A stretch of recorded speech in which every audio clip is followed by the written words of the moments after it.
हिन वक़्तु असां सभु दोस्तनि में नागपुर मां आयल साईं विनोद आसूदाणी, साईं राजेश आसूदाणी ऐं उन्हनि जा भाउ दिलीप आसूदाणी ऐं बेरागढ़ जा असां रहंदड़ ऐं राम हबलाणी साहिबु नागपुर मां, साईं भगवान बाबाणी, साईं नंद कुमार सनमुखाणी साहिबु, केटी दादलाणी साहिबु, दिलीप लालवाणी साहिबु ऐं मां कनव शेवानी ऐं दोस्त असांजो जितेंद्र मनवाणी। ऐं हिन महफ़िल में जीअं त हर को वारे सां पंहिंजी का न का शइ ॿुधाए रहियो आहे, हींअर वारो आहे साईं नारी लछवाणीअ जो। ॾिसूं था उहे असांखे कहिड़ो गज़ल था ॿुधाइनि। नारी लछवाणी साहिबु ॿुधो साईं। हा साईं। चोरनि जे घर चोरी थी, चोरनि जे घर चोरी थी, ज़ोरावर सां ज़ोरी थी। ॿ मुड़ुस कया हा माणस,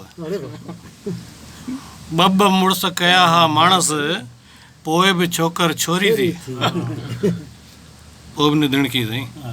ॿ मुड़ुस कया हा माणस, पोइ बि छोकर छोरी थी, ज़ोरावर सां ज़ोरी थी। कोट अॾायल रुक छिप जा, कोट अॾायल रुक छिप जा, भित भित भव खां पोरी थी।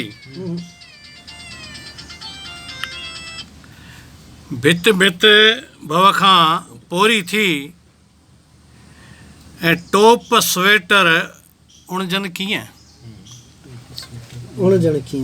टोप स्वेटर उणजनि कीअं, दूर हथनि खां फोरी थी। दूर हथनि खां फोरी थी, हुन सां जुठ थी हद खां वध, हुन सां जुठ थी हद खां वध, के त चवनि था थोरी थी, थोरी थी। हा साईं।